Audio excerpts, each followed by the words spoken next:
Hare Krishna. Let us begin with prayers. Nama Om Vishnu Padaya Krishna Presthaya Bhutale Srimate Bhakti Vedanta Swamin Niti Namine Namaste Saraswate Deve Gauravani Pracharine Nirvishesha Shunyavadi Paschatya Deshatarine Namo Mahavadanyaya Krishna Prema Pradayate Krishnaya Krishna Chaitanya Namne Gauratvishe Namaha Jaya Shri Krishna Chaitanya Prabhu Nityananda Shri Advaita Gadadhara Srivasadi Gaura Bhakta Vrinda Hare Krishna Krishna Krishna Hare Hare Hare Rama Rama Rama Hare Hare. Welcome all of you once again for our reading session today. We are going to read from Teachings of Lord Chaitanya by His Divine Grace Vishwaguru Abhay Charanaраvinda Bhakti Vedanta Swami Srila Prabhupada, Chapter 21, entitled The Mayavadi Philosophers Are Converted. I request all of you to please hear attentively, and towards the end of the reading session, we shall be having a short quiz based on this chapter. Let's begin. In this way, Lord Chaitanya condemned attempts at indirect interpretation of the Vedanta Sutra, and all the sannyasis present were struck with wonder by his explanation. After hearing the direct interpretation, one of the sannyasis immediately declared, O Sripada Chaitanya, whatever you have explained in your condemnation of the indirect interpretation of Omkara is most useful. Only a fortunate person can accept your interpretation as the right one. Actually, every one of us now knows that the interpretations given by Shankara are all artificial and imaginary.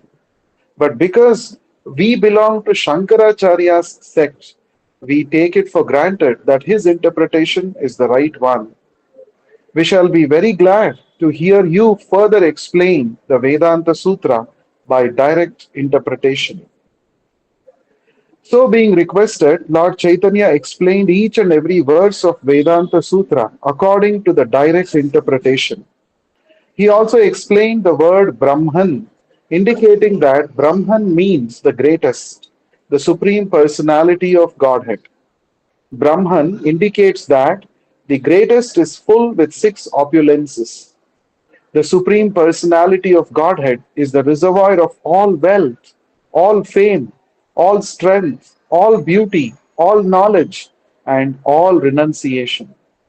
When Lord Krishna was present personally on earth, he exhibited these six opulences in full. No one was richer than Lord Krishna. No one was more learned than him. No one more beautiful, no one stronger, no one more famous, and no one more renounced. Therefore, the Supreme Personality of Krishna is the Supreme Brahman. This is confirmed by Arjuna in the Bhagavad Gita, chapter 10, verse 12. Param Brahma Parandhama. You are the Supreme Brahman, the ultimate, the supreme abode. Therefore, Brahman indicates the greatest, and the greatest is the Supreme Personality of Godhead, Krishna. He is the shelter of the absolute truth, Paratattva, because he is Param Brahma. There is nothing material in his opulences and exhibitions of wealth, fame, strength, beauty, knowledge, and renunciation. All the Vedic verses and hymns indicate that everything about him is spiritual and transcendental. Wherever the word Brahman appears in the Vedas, it should be understood that Krishna, the Supreme Personality of Godhead, is indicated. An intelligent person at once replaces the word Brahman with the name Krishna. The Supreme Personality of Godhead is transcendental to the material modes of nature, but he is fully qualified with transcendental attributes. To accept the Supreme as impersonal is to deny the manifestation of his spiritual energies. When someone simply accepts the impersonal exhibition of spiritual energy to the exclusion of the Supreme Personality of Godhead, he does not accept the absolute truth in full. To accept the Supreme in full is to accept spiritual variegatedness, which is transcendental to the material modes of nature. By failing to indicate the Supreme Personality of Godhead, the impersonalists are left with an incomplete conception. The approved method for understanding the Supreme Personality of Godhead, Krishna, is the path of devotional service, and this is confirmed in every Vedic scripture. Devotional service of the Lord begins by hearing about Him. There are 9 different methods in devotional service, of which hearing is the chief. Hearing, chanting, remembering, worshipping, all these are used in the process of attaining the highest perfection by understanding the Supreme Personality of Godhead. This process by which the Supreme Personality of Godhead is understood is known as Abhidheya, practice of devotional service within conditional life. It is experienced in practice that when one takes to Krishna consciousness, he does not like to deviate into another form of consciousness. Krishna consciousness is development of love for Krishna, the Supreme Personality of Godhead, and this is the fifth dimensional interest of the human being. When one actually takes to this process of transcendental service, he relishes his relationship with Krishna directly. When there is reciprocation of transcendental dealings with Krishna, Krishna gradually becomes a personal associate of the devotee. Then the devotee eternally enjoys blissful life. For this reason, it is the purpose of the Vedanta Sutra to re-establish the living entity's lost relationship with the Supreme Lord Krishna and to enable him to execute devotional service and ultimately achieve the highest goal of life, love of Godhead. This is the real purpose of Vedanta Sutra. After Lord Chaitanya explained the Vedanta Sutra by directly interpreting the verses, the chief disciple of Prakashananda Saraswati stood up in the assembly and began to praise Lord Chaitanya as the Supreme Personality of Godhead, Narayana. He not only very much appreciated the explanation of Vedanta Sutra by Lord Chaitanya, but he stated publicly that the direct explanation of the Upanishads and Vedanta Sutra is so pleasing that we forget ourselves and forget that we belong to the māyāvādi sect. Thus, it is herein admitted that Shankaracharya's explanations of the Upanishads and Vedanta Sutra are all imaginary. We may sometimes accept such imaginary explanations for the sake of sectarian feuds, but actually, such explanations do not satisfy us. It is not that one becomes free from material entanglements simply by accepting the order of sannyas. Yet, if we actually understand the explanations given by Lord Chaitanya, we will be helped. For instance, when Lord Chaitanya explains the meaning of Harer Nama, Harer Namaiva Kevalam, Chaitanya Charitamrita, Adi Leela, chapter 17, verse 21. Everyone is pleased, for it is a fact that there is no alternative to devotional service. Without devotional service, no one can attain liberation from the material clutches. Especially in this age, one can achieve the highest liberation simply by chanting Hare Krishna, Krishna Krishna, Hare Hare, Hare Rama, Rama Rama, Hare Hare. In Srimad Bhagavatam, Canto 10, Chapter 14, verse 4, it is stated that when a person abandons the path of devotional service and simply labors for knowledge, he has no profit other than the trouble he takes to understand the difference between matter and spirit. It is useless labor to try to get grains from empty husks. Thus, it is stated in Srimad Bhagavatam, Canto 10, Chapter 2, verse 32, that a person who gives up the transcendental loving service of the Supreme Lord and superficially considers himself liberated never attains to liberation. With great labor, austerity, and penance, he may be elevated to the liberated platform, but for want of shelter at the lotus feet of the Supreme Lord, he falls down again into material contamination. The Supreme Brahman cannot be accepted as impersonal, otherwise, the six opulences which belong to the Supreme Personality of Godhead cannot be attributed to Brahman. All the Vedas and Puranas affirm that the Supreme Personality of Godhead is full of spiritual energies, but foolish people simply reject this and deride his activities. They misinterpret the transcendental body of Krishna to be a creation of material nature, and this is considered to be the greatest offense and greatest sin.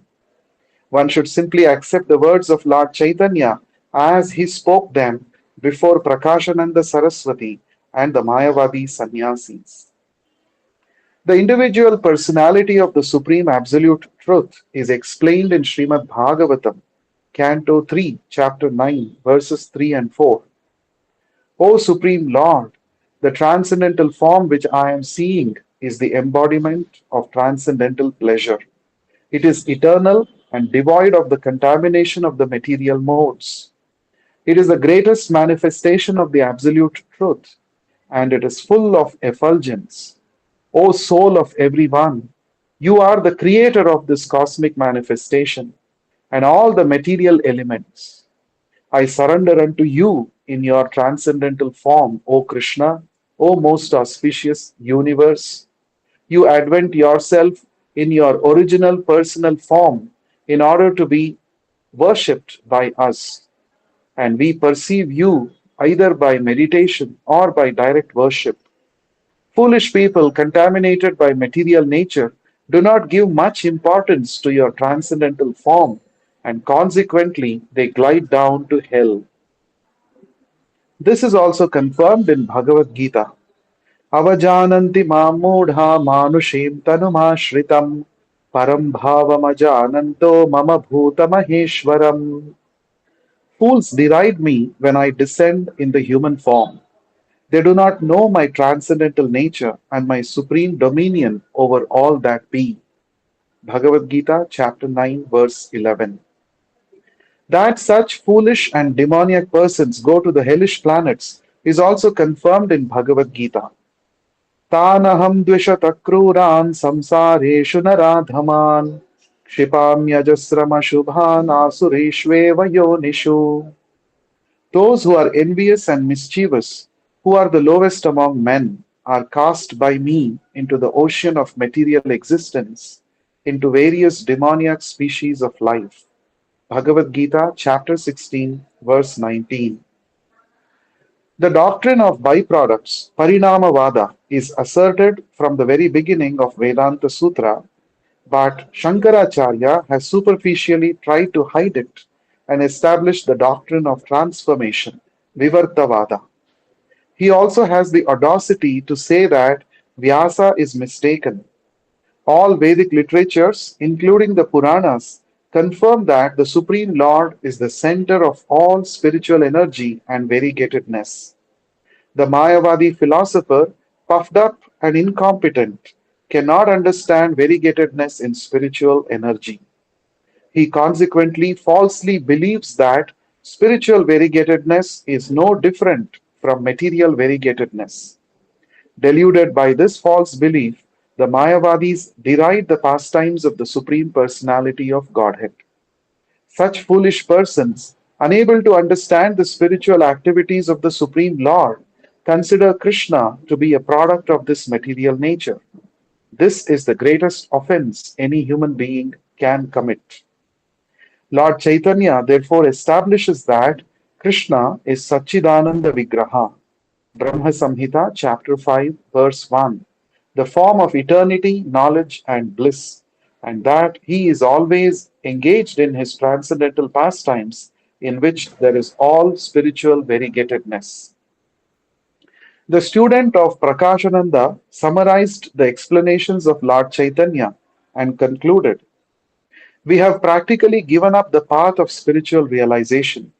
We simply engage in nonsensical talk. māyāvādi philosophers who are serious about attaining benediction should engage in the devotional service of Krishna, but instead they take pleasure in useless argument only. We hereby admit that the explanation of Shankaracharya hides the actual import of Vedic literature. Only the explanation given by Chaitanya is acceptable. All other interpretations are useless. After thus explaining his position, the chief student of Prakashananda Saraswati began to chant Hare Krishna, Krishna Krishna, Hare Hare, Hare Rama, Rama Rama, Hare Hare. When Prakashananda Saraswati saw this, he also admitted the fault of Shankaracharya and said, because Shankaracharya wanted to establish the doctrine of monism, he had no alternative but to interpret Vedanta Sutra in a different way. Once one accepts the Supreme Personality of Godhead, the doctrine of monism cannot be established. Therefore, by mundane scholarship, Shankaracharya has tried to obscure the actual meaning of the Vedanta Sutra. Not only has Shankaracharya done this, but all authors who attempt to give their own views of necessity misinterpret Vedanta Sutra. Thus, Lord Chaitanya gave the direct meaning of Vedanta Sutra. No Vedic scripture should be used for indirect speculation.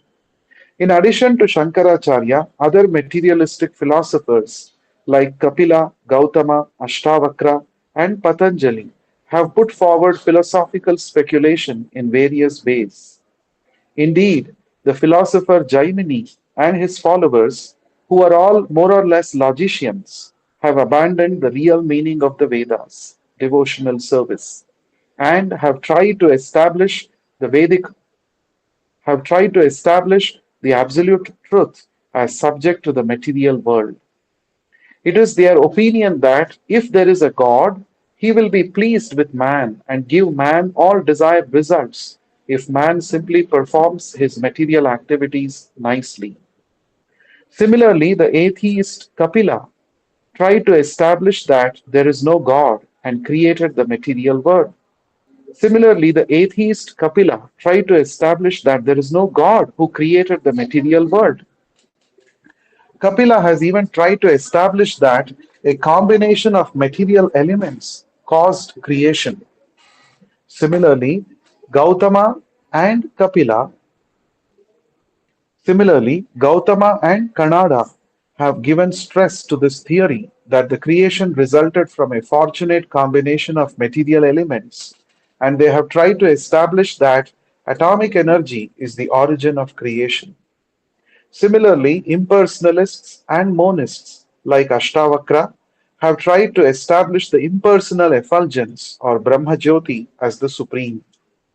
And Patanjali, one of the greatest authorities on the yoga system, has tried to conceive an imaginary form of the Supreme Lord. In summary, it should be understood that all these materialistic philosophers have tried to avoid the Supreme Personality of Godhead by putting forward their own mentally concocted philosophies. However, Vyasadeva, the great sage and incarnation of Godhead, has thoroughly studied all these philosophical speculations and in answer has compiled the Vedanta Sutra, which establishes the relationship between the living entity and the Supreme Personality of Godhead and the importance of devotional service in ultimately achieving love of Godhead. The verse Janmadhyasya Yataha, Srimad Bhagavatam, Canto 1, Chapter 1, Verse 1, which appears in the very beginning of the Vedanta Sutra, is explained in Vyasadeva's Srimad Bhagavatam. In Srimad Bhagavatam, Vyasadeva establishes from the very beginning that the supreme source of everything is a cognizant, transcendental person. The impersonalist tries to explain that the impersonal effulgence of the Supreme Lord or Brahma Jyoti is beyond these material modes of nature. But at the same time, he tries to establish that the Supreme Personality of Godhead is contaminated by the modes of material nature. The Vedanta Sutra asserts that the Supreme Personality of Godhead is not only transcendental to the material modes of nature, but that he also has innumerable transcendental qualities and energies. All these various speculative philosophers are one in denying the existence of the Supreme Lord Vishnu, and they are very much enthused to propagate their own theories and be recognized by the people. Unfortunate people become enamored by these atheistic philosophers and consequently can never understand the real nature of the absolute truth. It is far better to follow in the footsteps of great souls, Mahajanas. Actu- According to Srimad Bhagavatam, there are 12 Mahajanas or great souls, and these are 1. Brahma, 2. Lord Shiva, 3. Narada, 4. Vaivasvata Manu, 5. Kapila, not the atheist, but the original Kapila, 6. The Kumaras, 7. Prahalada, 8. Bhishma, 9. Janaka, 10. Bali, 11. Shukadev Goswami, and 12. Yamaraja. According to the Mahabharata, there is no point in arguing about the absolute truth because there are so many different Vedic scriptures and philosophical understandings that no one philosopher can agree with another. Since everyone is trying to present his own point of view and reject others, it is very difficult to understand the necessity for religious principles. Therefore, it is better to follow in the footsteps of the great Mahajanas, great souls. Then one can achieve the desired success. Lord Chaitanya's teachings are just like nectar and they hold whatever is needed. The best way is to take to this path and follow it. Thus ends chapter 21 of the teachings of Lord Chaitanya entitled The Mayavadi Philosophers Are Converted.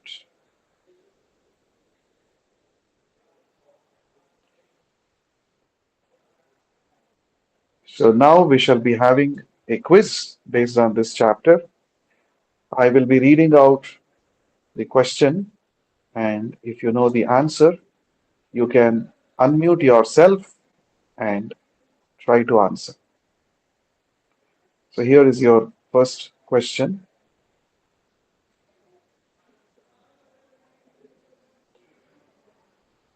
Which doctrine does Vedanta Sutra originally support? Your options are Vivartavada, Shunyavada, Parinamavada, Nirvisheshavada. It is Parinamvada Prabhu. Yes, you're right, Abhishek. Parinamavada is the right answer. It is the doctrine of it is a doctrine of transformation or byproducts. All the material cosmos is nothing but a transformation of the energies of the Supreme Personality of Godhead. This is called Parinamavada. Okay, the next question.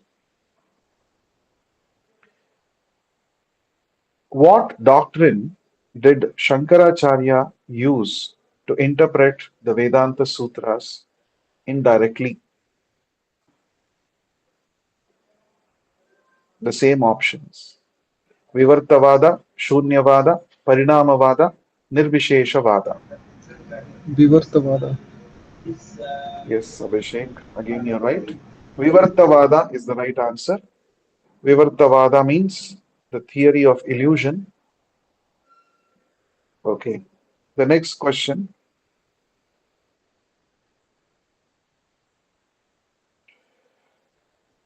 What is described as the greatest offense in this chapter? What is described as the greatest offense in this chapter? Yes, Abhishek. Considering God as like having material contamination. Yeah.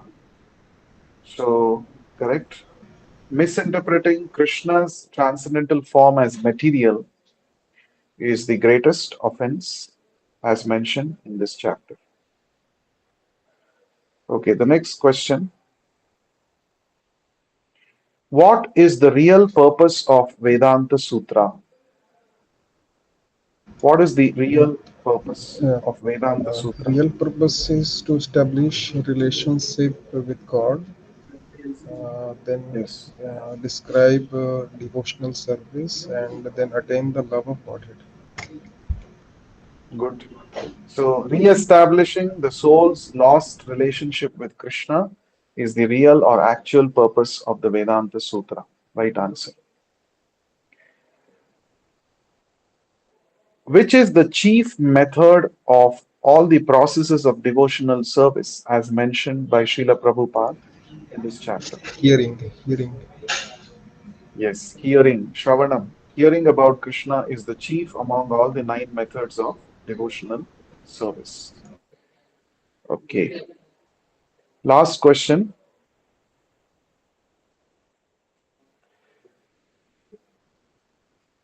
Uh, which verse did Arjuna speak to confirm Krishna as the supreme Brahman? Yeah, so it is chapter 10. Yes, Hari. Correct. Correct. Bhagavad Gita, chapter 10, verse 12 is the right answer. Parandhama, Param Brahma, Pavitram, Paramam Bhavan. So you are the supreme Brahman, the supreme abode of everything, and you are supremely pure, and you are the supreme personality. So thank you very much for joining today's reading session. We shall continue to read from this book, Teachings of Lord Chaitanya, in the next session. Thank you very much. Shri Chaitanya Mahaprabhu ki jai. Vishwa Guru Srila Prabhupada ki jai.